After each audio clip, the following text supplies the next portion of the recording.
नीचे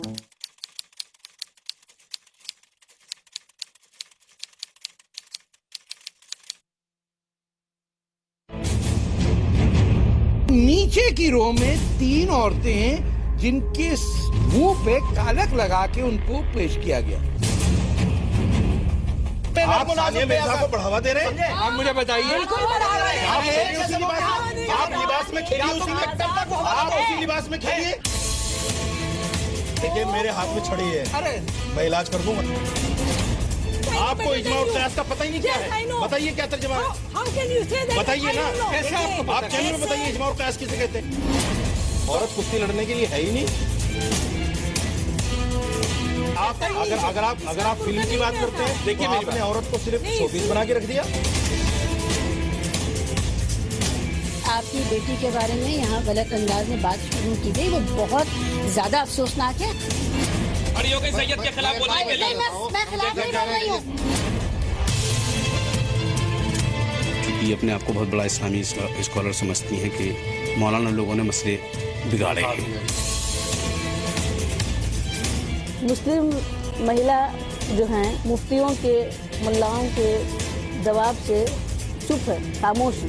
इस शो पे आने के लिए मौलवियों ने, उनके मुल्लाओं ने फोन करके कहा कि आपने तो हिंदुस्तान में रहना है।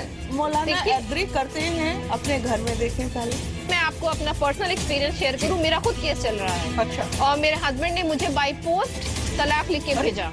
इवन मेरे रिश्तेदार हैं बहुत जो कहते हैं कि लड़की इतनी बड़ी हो गई, आपने अभी तक शादी नहीं की। क्या वजह थी कि तमाम वो लोग जो हमारे इस्लामिक लीडर बनना चाहते हैं, वो कहते हैं इस प्रोग्राम पर पाबंदी लगाई जाए। इंशाअल्लाह ये आखिरी एपिसोड होगा। बेतहाशा लोगों ने और अपना चेहरा छुपा के कहा, हमसे तलकीन की कि खुदा के वास्ते लिल्लाह ये प्रोग्राम ना बंद करिए।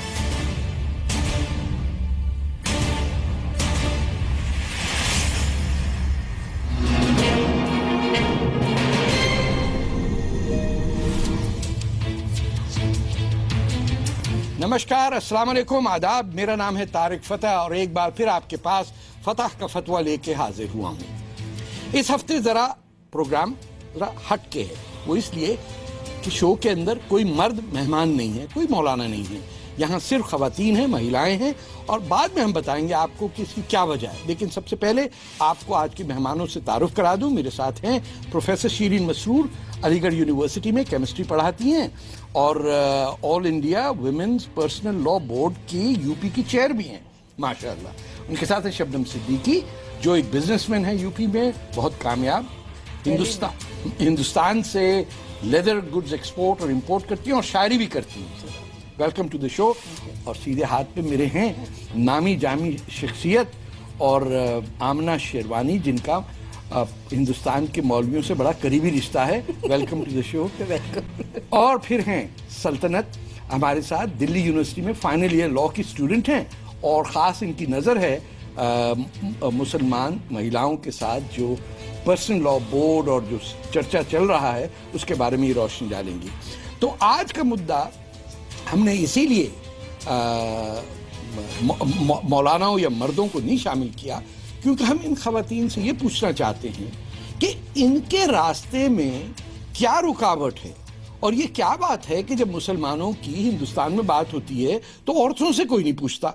फतह के फतवे में आज का मौजू है कि क्या कट्टरपंथी और मौलानाओं के दबाव में मुसलमान महिलाएं खामोश रहती हैं।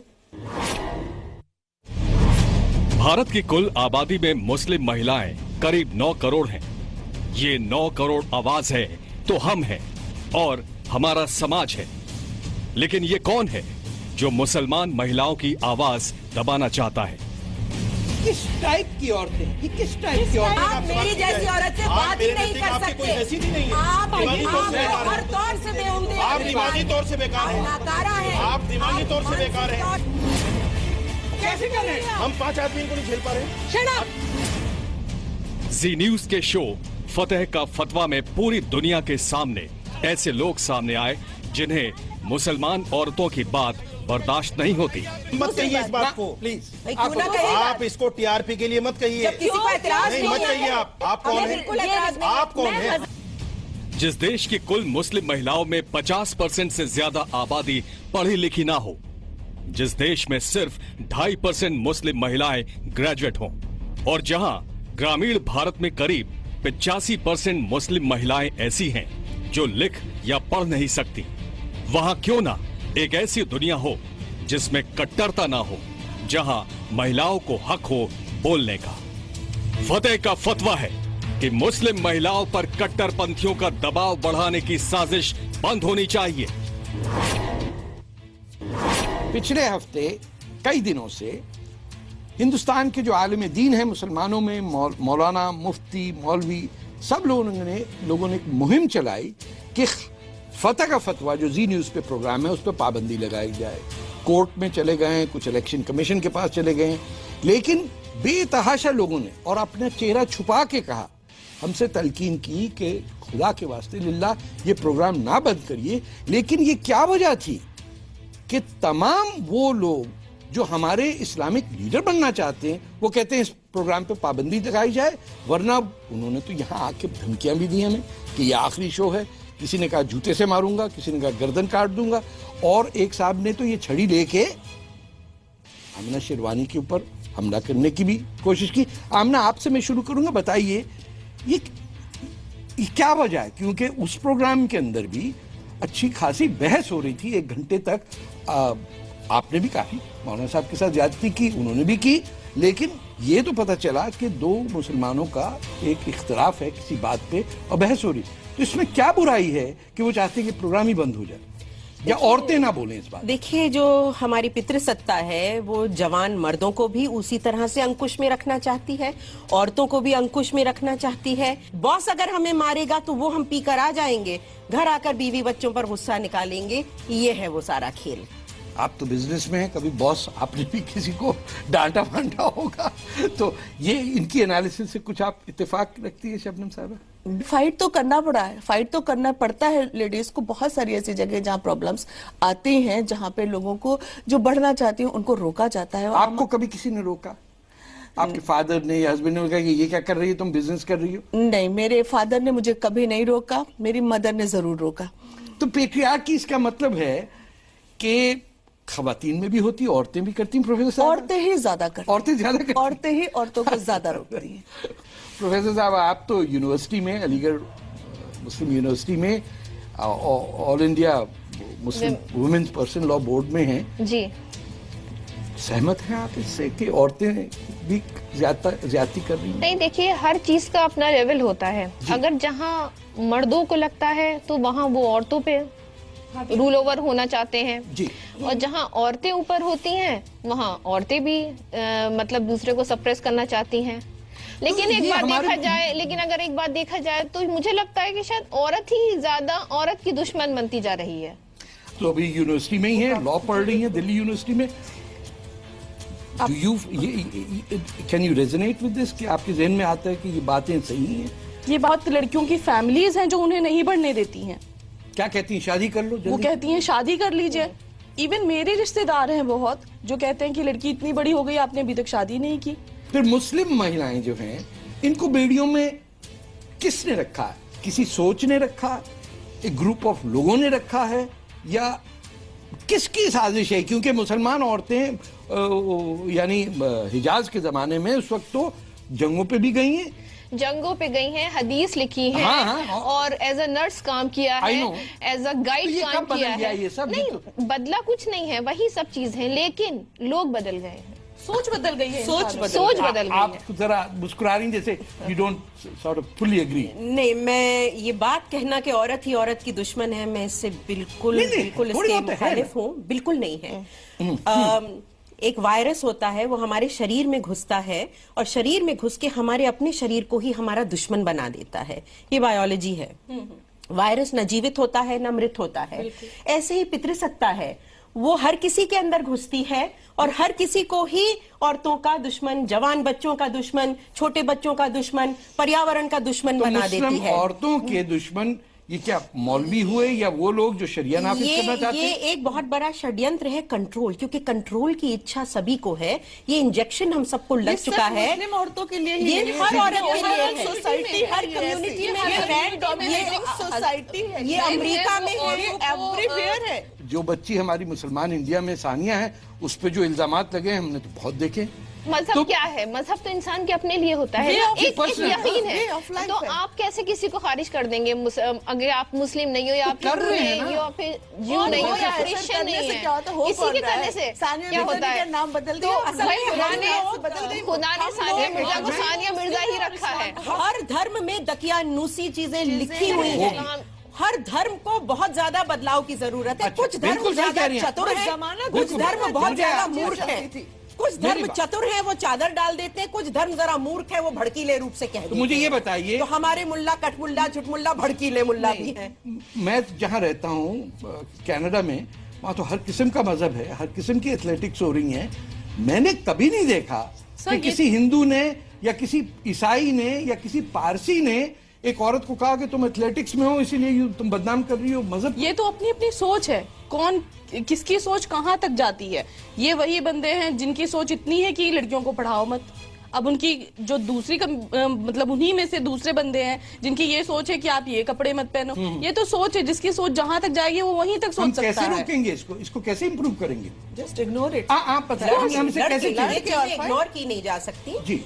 हर इसको सुधारा जा सकता है। और मैं कहती हूँ धर्म क्यों, हमें सब धर्मों के धर्मांधता के खिलाफ लड़ना होगा, एकजुट होकर, एक साथ होकर। बिल्कुल, किसी एक को टारगेट करने से उसका रिएक्शन इतना गलत होगा कि वो लेने के देने हमको पड़ जाएंगे।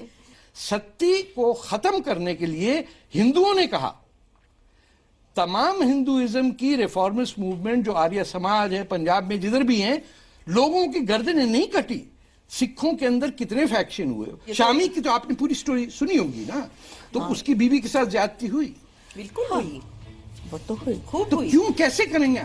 किन लोगों ने किया, उनको आइडेंटिफाई कैसे कर सके? नहीं, उनको आइडेंटिफाई करें, उनको समझाने की जरूरत है कि बस जमाना आप बदल मौलवी गया साहब है। से कभी बैठ के समझाया आपने?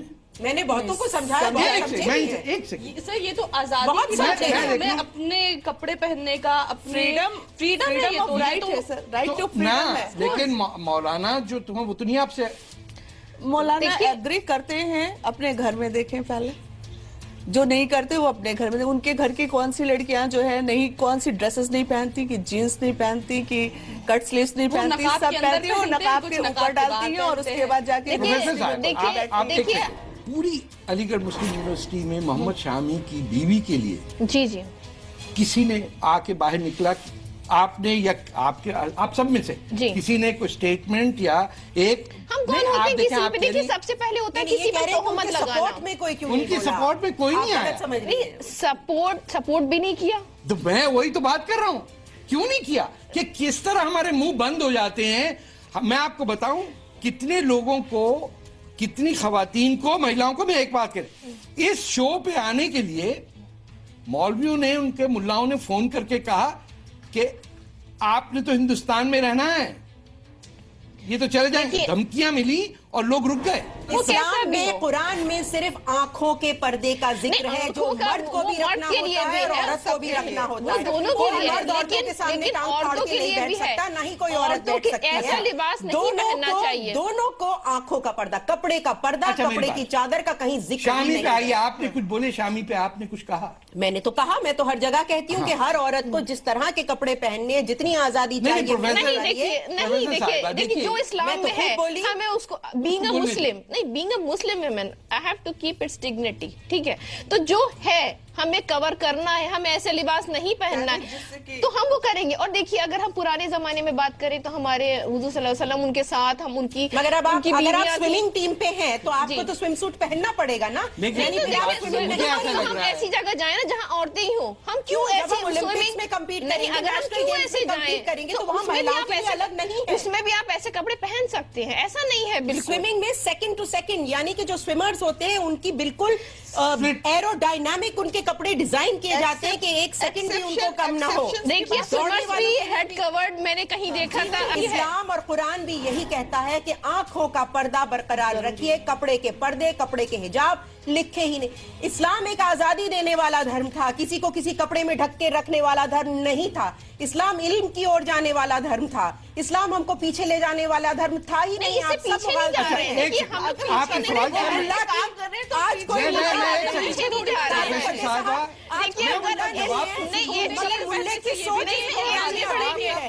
कहना चाहती हूँ, देखिए मैं इनका जवाब तो सुन लेने सोच अभी भी इस प्रोग्राम में जवाब तो सुन लेने औरतों ने उसको प्लीज। मैंने एक चीज पहले हम लोग अर्ली मैन थे तो फिर मींस के वो तो सबसे डेवलप लोग होने चाहिए, लेकिन स्टिल हम अब इतने कपड़े पहने बैठे हुए हैं तो means we are more develop. नहीं यानी early man was dressed in I am talking in terms of ठंड तो उसको भी लगती थी, गर्मी तो उसको भी लगती थी। नहीं, मैं ड्रेसिंग की बात कर रही हूँ कि अगर कपड़े खोलना कोई डेवलपमेंट है तो ये परमिटेबल नहीं है।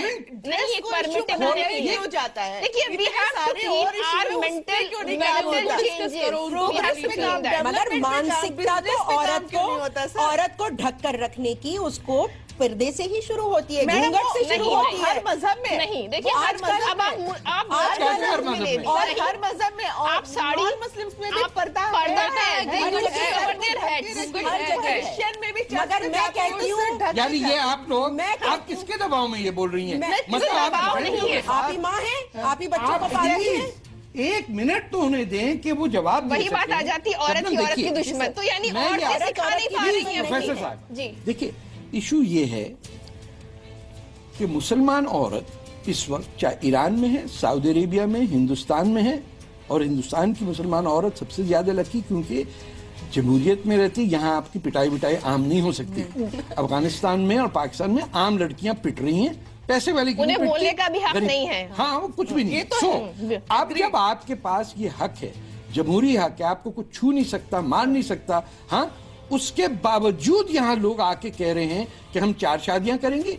एक मुफ्ती साहब जो आए उन्होंने कहा 4 शादियां करो और 40 बच्चे पैदा करो और 2050 तक नहीं। तो उन्हें इस बात की नॉलेज नहीं कि 4 शादियां किस केस में आप डिफेंड कर रही हैं, किस केस में होती हैं। So that are you saying? उन्हें गलत फहमी है कि मैं अपनी बहनों से एक सवाल पूछना चार शादियां एंटरटेनमेंट के लिए नहीं हो की जाती। 4 शादियां प्लीज कहना है वो कन्वर्सेशन में था। 4 शादियां एंटरटेनमेंट के लिए नहीं की जाती, होनी चाहती औरत को पना देने के लिए। सुनिए मेरी बात सुनिए, सुनिए आप औरत को पूरी बात करने दीजिए। 4 शादियां मर्द ने एक करी, भाई अगर उस औरत से उसे प्रॉब्लम है, प्रॉब्लम मीन्स वो बच्चे नहीं दे पा रही है, अडॉप्ट कर ले। एडॉप्ट सुनिए तो एडॉप्ट से उसकी नस्ल नहीं बढ़ेगी। हाय, नस्ल कहाँ से आ गई? नस्ल बहुत जरूरी होती है। इस्लाम में नस्ल कहाँ से आ गई? अब पूरी बात करनी दीजिए आप। नहीं, पूरी बात करनी। चलिए बच्चे की आप बात छोड़िए, बच्चे भी हैं, लेकिन कोई उससे बड़ी उम्र की औरत है जिससे सहारे की जरूरत है। ऐसा नहीं कि हर औरत, देखिए हर औरत इंडिपेंडेंट नहीं है।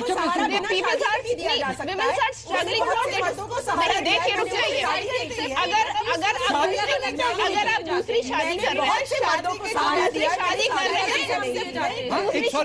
दूसरी शादी कर रहे हैं तो जो आपकी दूसरी बीवी हो वो पहले से कमतर हो। अरे कैसी बात करो बीबी, मर्दों को अरे आपने डरा दिया। डराया नहीं, आप बताइए क्या कह रही थी आप?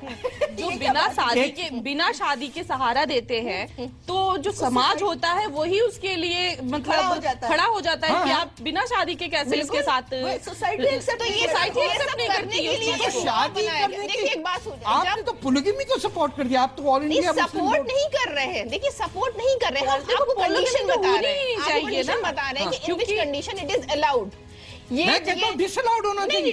देखिए डिसअलाउड वो बात अलग, अब होनी चाहिए ये चीज इम्प्लीमेंट कब होगी? हो जाना चाहिए। तो आप लेट मी से पहले ये चीज कब मिसअंडरस्टैंडिंग ना हो, ये चीज कब अलाउड हुई? जब औरतें ज्यादा थी, मर्द कम कब थे औरतें ज्यादा? सुन तो लीजिए, जब जंग हुआ करती थी औरतें बेवा हो जाती थी, उस टाइम पर ये अलाउ था कि 2-3 शादियां कर सकता था, क्योंकि औरतें गलत उसमें ना जाए। आज हरियाणा में सोसाइटी में उनको एक हरियाणा में 1000 लड़कों पे 770 लड़कियां हैं। आज हरियाणा में 1000 लड़कों पे 770 लड़कियां हैं। मार के तो क्या लड़कियों को 2-2, 3-3 शादी करना इजाजत होनी चाहिए इस्लाम के रूल से? क्यों? जब मर्द को सहारा देना है तो हम औरतें भी कुछ मर्दों को सहारा देना चाह सकते हैं। सोसाइटी बदलिए मैडम, सोच बदलिए। इस्लाम ने अगर सहारा देने के लिए इजाजत दी है तो हरियाणा में मुसलमान लड़कियों को 2-1 लड़कों से शादी करने, क्योंकि हमारे हरियाणा के लड़कों को बहुत ज्यादा सहारे की जरूरत है। बेचारे बिंदाहे घूम रहे हैं, बेचारों की नस्ल खत्म हो गई है। सहारा मतलब सहारे का मतलब ये नहीं है। सहारे का मतलब शादी करना नहीं है ना, तो फिर मर्दों के लिए क्यों है? मैं एक बात मर्दों के लिए प्रोफेसर साहिबा, तो फिर बच्चे परेशान हाल थे। प्रोफेसर साहिबा, उस वक्त इतनी पढ़ाई लिखाई नहीं थी। नए दौर में क्यों नहीं बदल सकते? हिंदुओं में लिखा था कि सती चलेगी, हिंदुओं ने बदला। हिंदुओं में लिखा था सदी प्रथा थी ना, इसीलिए तो स्ट्रगल हो रहा है। तलाक और इसीलिए स्ट्रगल हो रहा है। औरतों से शादी करना धर्म कहाँ से? इसीलिए स्ट्रगल हो रहा है। शबनम आप बताइए। ये भी तो एक प्रथा ही है, 4 शादियां, ये कोई धर्म थोड़ी है। इस पूरे बहस में जो बहुत ही मुझे डिस्टर्बिंग चीज लगी कि सब कहने के बाद भी इन दी एंड वही बात साबित हो गई जो मौलवी कह रहा है। बिल्कुल वो बैठे हैं आज। आप बताइए, मैं एक सेकंड, इस कमरे में उनकी मुझे बात करने देखिए। देना, बात तो करने देना प्लीज। देखिए, हमने आम हिंदुस्तानी मुसलमानों से पूछा कि क्या हमारी खवातीन, औरतें, महिलाएं जो हैं वो कट्टरपंथी या मौलाना या मौलवियों के दबाव की वजह से खामोश रहती हैं और अपनी बात नहीं कह पाती? देखिए, ज़रूर प्रेशर तो होता ही है, ये क्लेरिक्स की तरफ से तो होता ही है। और जो औरतें होती हैं उनको दबाव भी लगता है, उनको लगता है कि उनकी सेफ्टी सिक्योरिटी जो है वो थ्रेटन हो जाएगी। उस वजह से काफ़ी महिलाएं चुप रहती हैं, बोलना भी चाहेंगी तो उनके शौहर जो हैं, हस्बैंड है, वो शायद सपोर्ट नहीं करें, शायद उनके परिवार वाले ना सपोर्ट करें, तो उस वजह से उनको एक भय लगता है और उस वजह से वो अपनी आवाज़ नहीं उठा सकती हैं। अगर हम मौलवी साहब और या हमारे इस्लाम की सबसे बड़ी किताब है कुरान शरीफ, अब कुरान शरीफ में हमारे पूरे ज़ाब्ते अखलाक, पूरी ज़िंदगी जिस तरह से गुजारने का तरीका उसमें लिखा हुआ है, उसमें कहीं भी ऐसी पाबंदी नहीं है जो औरतों को दब कर रहना चाहिए या मौलवियों से डरना चाहिए, ऐसा कुछ। जैसे डरना है तो सिर्फ अल्लाह से डरना है, और हक बात कहने से कोई नहीं रोक सकता। तालीम से औरतों को रोका जाता है, तालीम दी नहीं जाती, बस इतना ही कहा जाता है भाई इतना पढ़ लो, कुरान और हदीस पढ़ लो, जान जाओ कि तुम्हारे फ़राइज़ क्या हैं, आगे की जो बातें होती हैं तुम्हारे हुकूक क्या हैं ये मत जानो। जब हुकूक हम नहीं जानते हैं तो हमको अपना हक कैसे मिलेगा? तो हम अपने हक की कमी की वजह से, जो हक हमको पता नहीं है उसकी वजह से औरतों की हालत और बद से बदतर होती जा रही है। मुस्लिम महिला जो हैं वो अभी भी बहुत सारे मुफ्तियों के, मुल्लाओं के दबाव से चुप है, खामोश हैं। अब देखिए हम कहाँ शुरू, हमने कहा कि औरतों को बोलना नहीं दिया जाता है, आपने कहा कि उनको बोलने की रोक नहीं सकता। अब जब बात आप वही कह रही हैं जो झूठ हमको आज तक पढ़ाया गया है कि पोलिगमी जो है वो बिल्कुल सही चीज है।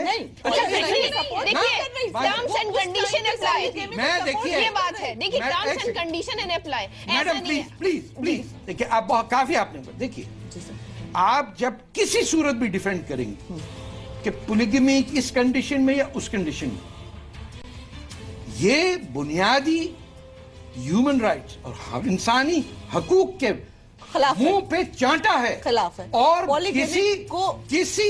किसी शख्स को अपनी बेटी किसी मर्द के साथ जिसकी 3 बीवियां और हैं दे के बताइए। और जो हमने हैदराबाद में देखा कि बच्चियां बिक्री 12-12 से 15-15 साल तक की, ये उसी का नतीजा है कि औरतों को कन्विंस कर दिया। प्रोफेसर है, मैं क्या कहूं, वो कह रही है कि किसी इसका कोई वो था, हमें तो इस वक्त चाहिए ब्लैंकेट बैन। ये अब है आज सर, तो बैन कर देना चाहिए, अब कर देना चाहिए, but it is allowed in earlier time, हर मजहब के पहले है, जैसे पहले सती था। शबनम आप बताइए, मैं इस पे क्लैरिटी चाहता हूं क्योंकि जब आप बोलती हैं 4 शादियों में पनाह देना कैसे कह सकते हैं? सर वो जमाना दूसरा था। नहीं पहना, यानी उस जमाने में मर्द, आज जमाने दूसरा, देश चाहिए, वो इतने दिल के साफ थे कि वो मजबूर मजलूम औरतों को एक्सप्लॉइट नहीं करते थे, उनको exploitation madam from the beginning हुआ है और टिल द एंड ऑफ ये डिफेंस कैसे हो गया के बजाय खत्म करने के हम जस्टिफाई कर रहे हैं? नहीं, हम खत्म करने की बात कर रहे हैं, प्रोफेसर तो कर रहे हैं हम उससे हम पहले की बात कर रहे हैं कि व्हेन इट इज अप्लाइड। मेरा सिर्फ एक सवाल है वकील साहब कि औरतों को प्रोटेक्शन और पनाह देने के चक्कर में मर्दों को 4 शादी करने का जस्टिफिकेशन राइट है या रॉन्ग है? बिल्कुल गलत है, बिल्कुल गलत है। ये तो पहले का टाइम था, उस टाइम लड़कियां अपने पैरों पे नहीं खड़ी थी।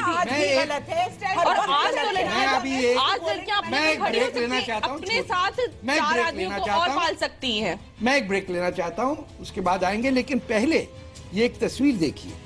ये ऑस्ट्रेलिया में अभी अगले महीने एक इस्लाम पे कॉन्फ्रेंस होने जा रही है और उस कुरान पाक के बारे में उस पर गुफ्तगू होगी। 7 से 9 मौलवी ऊपर हैं और नीचे की रो में 3 औरतें हैं जिनके मुंह पे कालक लगा के उनको पेश किया गया। ये तस्वीर अफगानिस्तान की नहीं है, ये तस्वीर ईरान की नहीं है, सऊदी अरेबिया की नहीं है, ये उस मुल्क की है जहां लोग हिंदुस्तान, पाकिस्तान और अरब दुनिया से पनाह लेने वाले मुसलमान जाके बसे हैं और फिर वही काम कर रहे हैं वहां पे जिसके लिए यहां मुसलमान बदनाम हो रहा है कि औरत की शक्ल दिखाने एक पोस्टर पे उनको एतराज। ये खबर दुनिया भर में छपी है और जब हम वापस आएंगे तो इस तस्वीर के बारे में अपने मेहमानों से बात करेंगे। थोड़ा सा वक्फा। सर, वो इकबाल का एक शेर नहीं है, ताहिर लाहौती, उस रिस्क से मौत अच्छी जिस रिस्क से आती हो परवाज में कोताही। ये क्या बात कही है? जरा हिंदी में ट्रांसलेट करके बताइए। उस रिस्क से मौत अच्छी है। उर्दू में बोल रही है सर। उस खाने पीने से जो आपको अल्लाह, जो भी आप खाते पीते हैं, ऐसे रिस्क से, ऐसे अन्न से मौत अच्छी है जिससे कि आपकी परवाज में, आपकी फ्रीडम में बल मिलता हो। वाह, आपको क्या बात है, रोकता हो। मजा आ गया।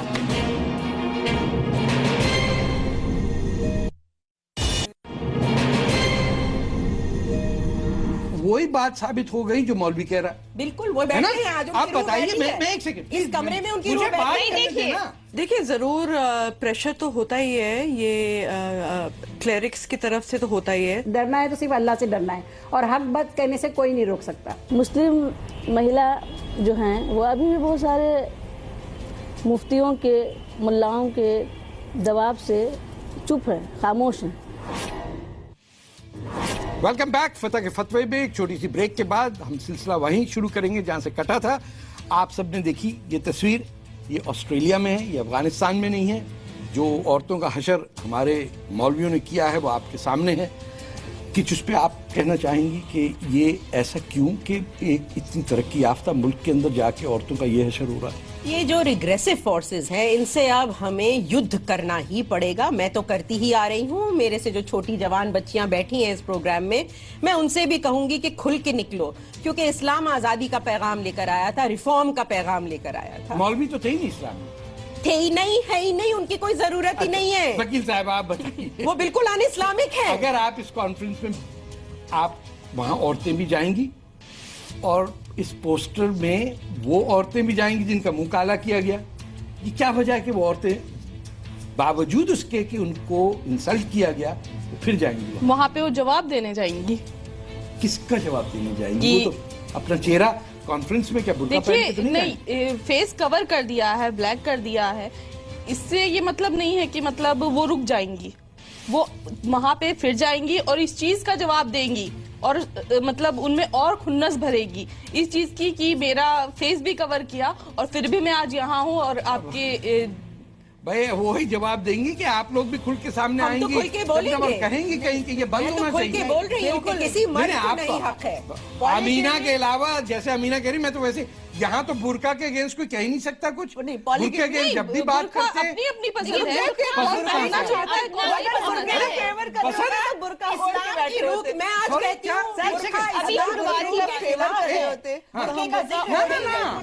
मेरा बात ये कहना ये है कि हम कब निकल के बोलेंगे कि ये चेहरे पे काला के लगाना वो ही है, वैसे ही है जैसे बुर्का होता है कि आपको पता ही नहीं कि मर्द है कि औरत है, शबाना है कि सलमा है, पता ही नहीं किसी का। नहीं, औरत गलीज है इसलिए उसको ढक के उसको छुपा के रख दो। नहीं है, इसलिए मुझे तो ये लग रहा है ये फोटो ऐसा है औरत को गलीज बना दिया गया है, निकाल दिया है और वाइट कवरिंग वो बहुत बड़ी अनर्थ हो जाएगा। It signifies that she is a woman और अ गर्ल, तो डिफरेंशिएटिंग फ्रॉम मेन।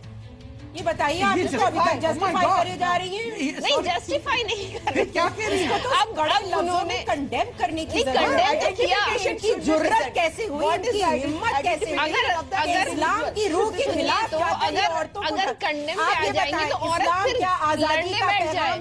इस्लाम ने जब स्लेव्स को आजाद कर दिया तो क्या औरतों को बुरखों में कैद करने के लिए आया था इस्लाम? देखिए, कैद नहीं किया जा रहा, बुरखे की बुरखे के अंदर रहकर आजादी कैसे मिलेगी? कहा था कि ढका हुआ होना चाहिए। क्यों ढका हुआ होना चाहिए? उसकी चॉइस है। अब आप ये बताइए, औरतों में क्या हम भी ऐसे कपड़े पहने बैठे हैं, अगर हम इससे कम पहन लेते तो क्या हो जाता? तो क्या हो जाता? ये हमारी चॉइस है ना, क्या हो जाता? ये हमारी चॉइस है, ये हमारा एक रेस्पेक्ट है बड़े के लिए, ये हमारा एक रेस्पेक्ट है बड़े के लिए। This is what Islam is teaching. ये सिर्फ एक इसका इस्लाम रेस्पेक्ट है ना दूसरे के लिए, या यहूदियत से क्या? तो यानी मुंह छुपा के रिस्पेक्ट होगा और नहीं? देखिए, मुंह छुपाने अपनी आइडेंटिटी को रिप्रेजेंट करने के लिए हमको एक मूवमेंट चलाना होगा। हाँ, मैं यही तो कह रहा हूँ।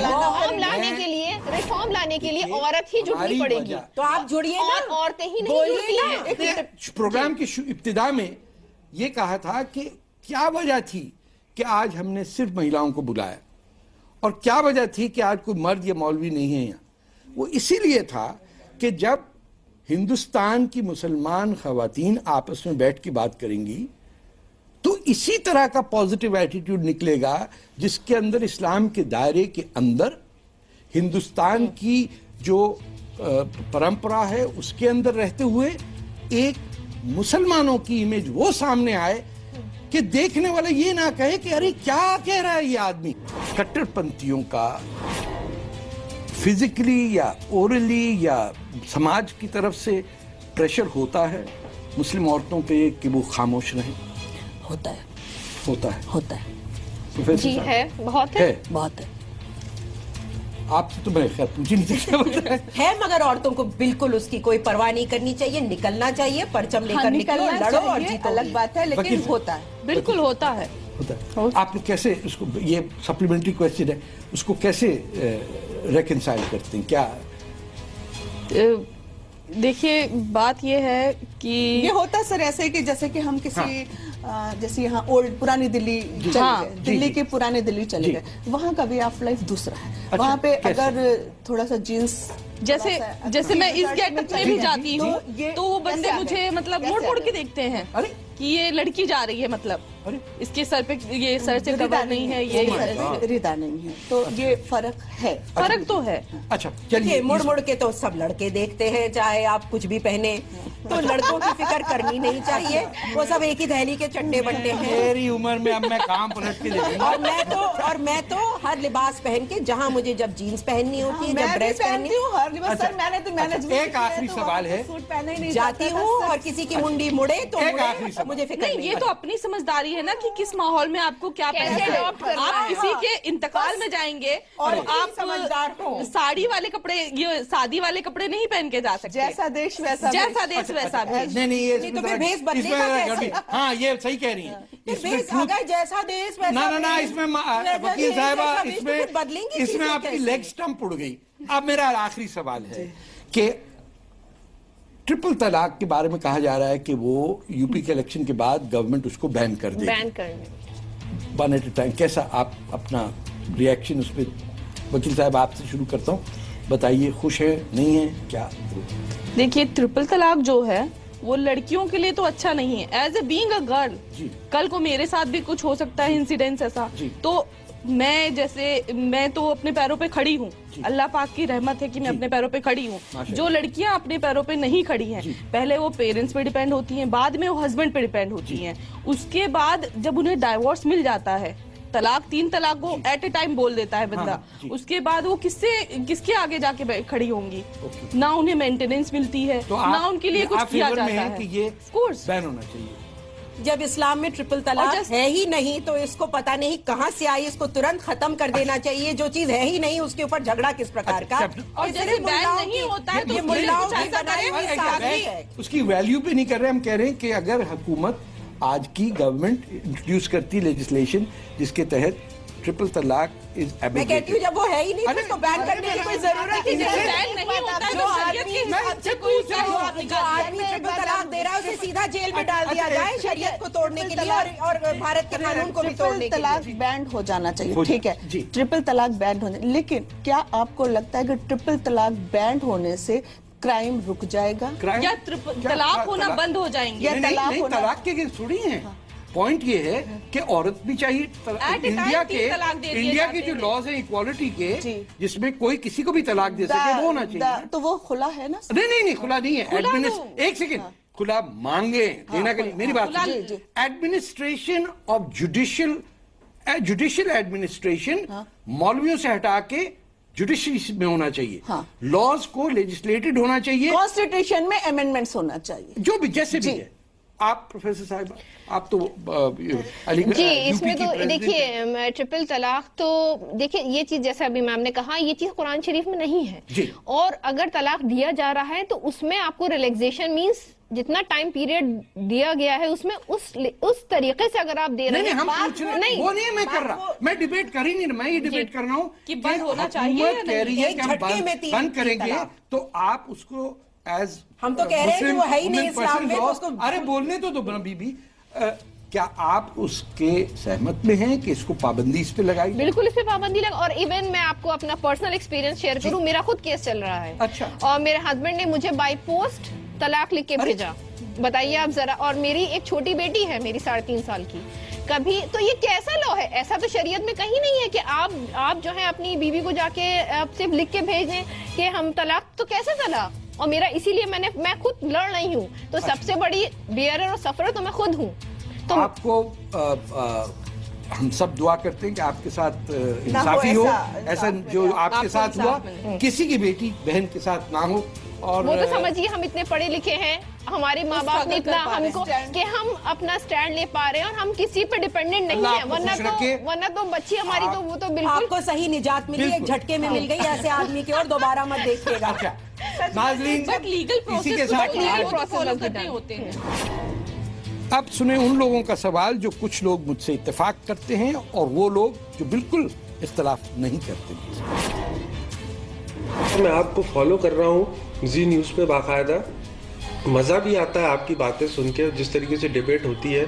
महिलाओं के ऊपर अगर किसी तरीके से कोई प्रेशर या किसी तरीके से उनको खुल के बोलने की आज़ादी नहीं है और उससे आप एक रिलीजन खासकर इस्लाम या मुसलमानों को जोड़ रहे हैं, तो ये डिलिबरेटली क्यों कर रहे हैं आप? डोंट बी डिलिबरेट, आप इस तरीके से मत करें, मेरी आपसे रिक्वेस्ट है। आप in general in toto, it is not Pakistan Fateh Sahab, ये इंडिया है। अरे डॉक्टर जाकिर साहब, कब तक मुसलमान औरतों को रोका गया? रसूलुल्लाह के डेथ के बाद बीबी फातिमा कैसे रोका गया इसका भी हमें पता है। किस किस मुसलमान औरत के साथ क्या क्या ज्यादती हुई इस्लाम के नाम पे, वो भी हमें पता है, सबको पता है। आपकी भी बेटियां हैं, मेरी भी बहनें हैं, सबकी वालदा हैं। जो जो जुल्म इस्लाम के नाम पे औरतों के साथ हो चुका पिछले 1000 साल में, इससे बेहतर है कि आप और हम खामोश रहें। जो थोड़ी बात बहस हो जाती है उसमें ये दुआ करिए कि आपकी कुव्वत कम हो और आपकी बेटी की कुव्वत आपसे ज्यादा हो। मैं तारिक फतेह जी से यही बोलूंगी और यही सवाल भी करूंगी। आज अपन न्यूज पे देखते, आज उनको पता है कितनी हमारी मुस्लिम बहनें हैं या मुस्लिम महिला है, मुस्लिम माँ लोग है, टीवी नहीं देख पाती है। काफी जगह ये हद तक है कि हम टीवी तक नहीं पहुंच पाते। तो मैं चाहूंगी कि एक टीम बने, ये महिलाओं तक जाए और महिलाओं तक काम करे और ये मैसेजेस पहुंचाए वहां तक। मेरी बहन रिदा, मैं अब क्या कहूं कि अगर मुस्लिम महिलाएं टीवी नहीं देख रही तो अब ये सोचिए कि वो जिन औरतों के बारे में आपने बात की उन पे क्या जुल्म है कि उनको माँ बाप या शौहरों ने उनको टेलीविजन देखने से रोक दिया। अब मैं तो इतना ही कर सकता हूं कि अपने शो पे इसका जिक्र हो ताकि मुसलमानों की इमेज और इस्लाम के बारे में अंडरस्टैंडिंग बेहतर हो। अब आप ये कर सकती हैं कि इसका यूट्यूब बना के उन लड़कियों को आप जाके दिखा सकें। इसके अलावा और तो मुझे समझ नहीं आता कि मैं कैसे उन तक पहुंच करूं ताकि उनको ये बातें सारी समझ में आए। मैं तारिक फतेह साहब से एक बात कहना चाहता हूं कि तारिक साहब, आपको किसने कहा कि मुस्लिम खवातीन मौलवियों के डर से जो है कुछ कहने से डरती है, अपनी आज़ादी के लिए उनका डर खौफ लेकर के घूमती है? साहब, इसमें कोई सच्चाई नहीं है। इस्लाम मज़हब के अंदर औरतों को जो आज़ादी दी है वो दुनिया के किसी भी मज़हब के अंदर आज़ादी नहीं मिली है। पटेल भाई, यहाँ 4 खवातीन बैठी थीं, 4 औरतें बैठी थीं, चारों का एक ही बात पे था अग्रीमेंट कि उन पे प्रेशर होता है मर्दों का कि क्या कहना है और नहीं कहना। और अगर आप ये कह रहे हैं कि मुझे किसने कहा कि मुसलमान औरतों पे प्रेशर मौलवियों का नहीं होता कि क्या कहना नहीं कहना, तो भाई मियाँ जरा आंखें खोलो, जागो। झूठ बोलने से कोई फायदा नहीं मुसलमानों का। तारिक फतेह जी, मैं आपसे एक सवाल करना चाहती हूँ। आप बहुत अच्छी बात है, महिलाओं के लिए बहुत अच्छी अच्छी बातें कर रहे हैं और जो हमें हक चाहिए उनकी लड़ाई में भी हमारे साथ खड़े हैं, लेकिन क्या कई सारी चीजें जो आप कह देते हैं, शायद आप उसे अगर थोड़ा और ढंग से कहेंगे तो मुझे लगता है कि ये जो इस्लामिक जो मौलाना हैं, जो आप पर भी कटाक्ष करते हैं और जो इस तरीके की महिलाओं के काम करने के लिए कटाक्ष करते हैं, उन पर मुझे लगता है उन पर रोक लगेगी। शबनम बहन, मैं अपना जो तरीका हो सकता है, मेरा तरीका गलत हो बात करने का, लेकिन मैं सिंध में पैदा हुआ हूँ, पंजाबी अपब्रिंगिंग है, मेरा वो गंगा जमुना तहजीब स्टाइल गुफ्तगू करने की आदत नहीं है, जिसमें किसी से दुश्मनी भी हो तो कहते हैं आपसे मिलकर बड़ी खुशी हुई। तो ये दोगलापन मुझे आया नहीं है। मेरे वालिद अलीगढ़ के पढ़े हुए, बॉम्बे के हैं, माँ मेरी लाहौर की हैं, तो मेरा ये कसूर है कि मुझे सच बोलने की आदत हो गई है। अब बड़ा मुश्किल से जाएगी, अब तो आखिरी उम्र में हूँ मैं।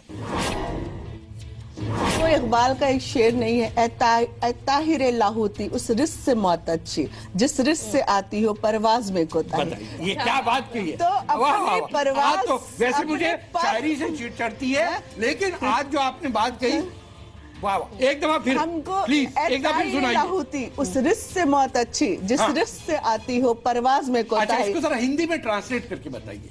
उस रिस्क से मौत अच्छी है। उर्दू में बोल रही है सर। उस खाने पीने से जो आपको अल्लाह, जो भी आप खाते पीते हैं, ऐसे रिस्क से, ऐसे अन्न से मौत अच्छी है जिससे कि आपकी परवाज में, आपकी फ्रीडम में बल मिलता हो। वाह, आप क्या बात है, रोकता हो। मजा आ गया। आज का शो तो बहुत जबरदस्त जा रहा है। हमारे अल्लाह मर्दों को भी ऐसी तमीज नसीब हो ताकि वो अपनी बेटियों से कुछ सीख सके। थोड़े दिन मर्दों को हिजाब पहना देंगे तो ठीक हो जाएंगे सारे। सही है। अगले हफ्ते तक इजाजत दीजिए, आपसे फिर इंशाल्लाह मुलाकात होगी। खुदा हाफिज।